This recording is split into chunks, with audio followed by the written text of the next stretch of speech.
The lie started by accident. I never planned to pretend to be rich.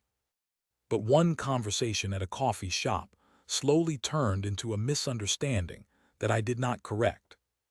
At first it felt harmless, just a funny moment. But within a few days, people started treating me very differently. Strangers were suddenly very friendly. Friends seemed unusually curious about my life. And one person in particular became extremely interested in spending time with me. That was when I realized something uncomfortable. People behave very differently when they think you have money. And by the end of the week, pretending to be rich turned into a situation I could not control anymore. My name is Daniel. At the time this happened, I was living in a small apartment in the city and working a normal office job. Nothing about my life was luxurious. Most days followed the same routine. Work during the day, gym in the evening, occasionally meeting friends for coffee or dinner. One Friday afternoon, I stopped at a cafe near my office. It was a quiet place where I often worked on my laptop for an hour before heading home. That day something unusual happened. While I was paying for my coffee, the cashier looked at the credit card I handed him.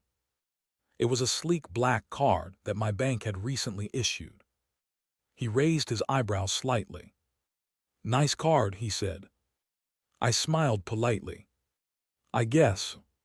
At that moment, a woman standing behind me in line looked at the card too. Her name, as I later learned, was Chloe. She laughed lightly and said something that changed everything. "Those cards are usually for people with very big bank accounts."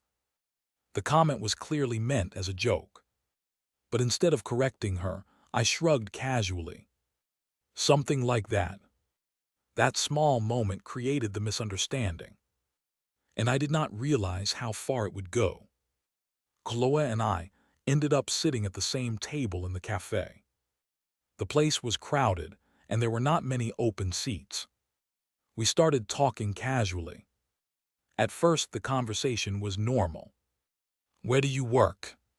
What do you do during weekends?" Typical small talk. But then the conversation shifted back to money. Chloe smiled and said, "So what do you actually do for work?" For a moment, I hesitated. Instead of explaining my normal office job, I joked again. "Finance." That was technically true. My company worked with financial software. But the way I said it clearly gave a different impression. Chloe seemed impressed.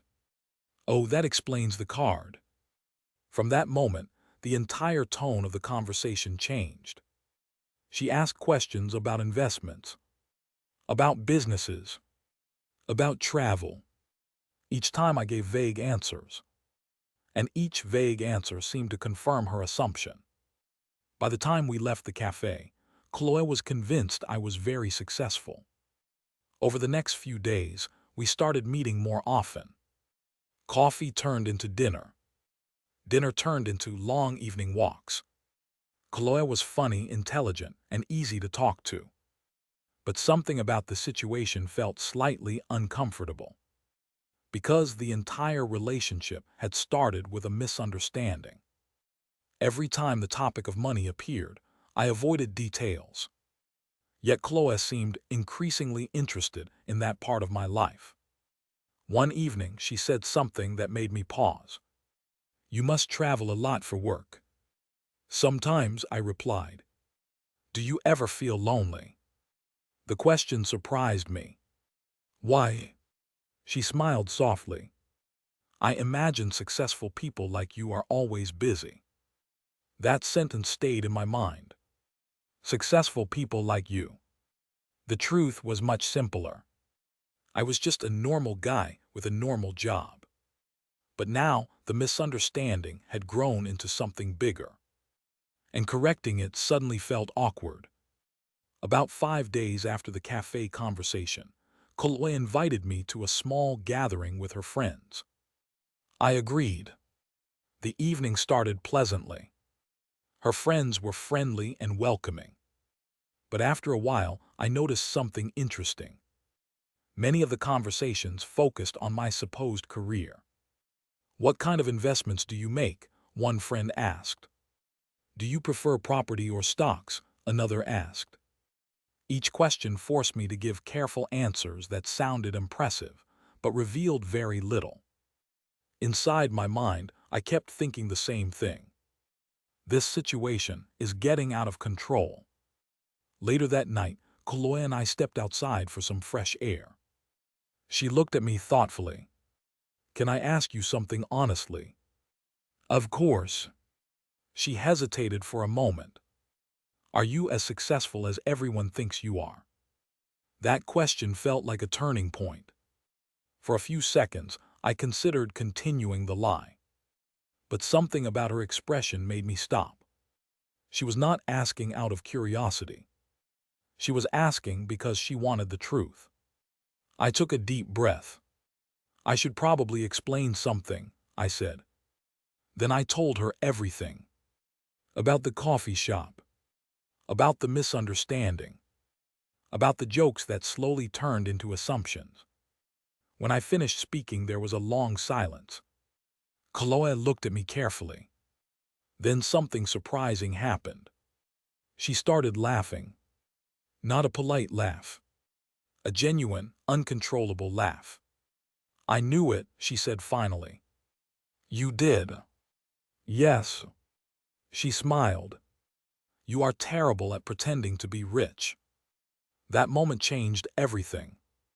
Chloe explained that she had suspected the truth for several days. The vague answers. The uncomfortable pauses. The way I changed subjects whenever money came up. All of that made it obvious, she said. "Then why did you not ask earlier?" She shrugged. "Because I wanted to see how long you would keep the act going." After that conversation, everything became much easier. The pressure disappeared instantly. For the first time, the conversation felt completely honest. Chloe admitted that she originally approached me because she thought I might be wealthy. But she continued spending time with me because she genuinely enjoyed our conversations. "I like the real version of you much more," she said. That sentence meant more to me than any compliment about money. The strange experiment ended there. But the experience left me with an interesting lesson. Money changes how people behave. But honesty changes how people connect. And sometimes the truth creates a much better story than the lie. For 1 week, people believed I was rich. And the difference in how they treated me was fascinating. Some people became more interested. Some people became more respectful. And a few people became suspicious. But in the end, the most important moment was telling the truth. If you were in that situation, would you have corrected the misunderstanding immediately? Or would you have let the story continue for a while just to see what happened?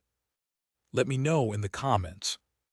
And if you enjoy real-life storytelling about unexpected situations, social experiments, and surprising lessons about people, subscribe to the channel. Because the next story might start with an even stranger misunderstanding.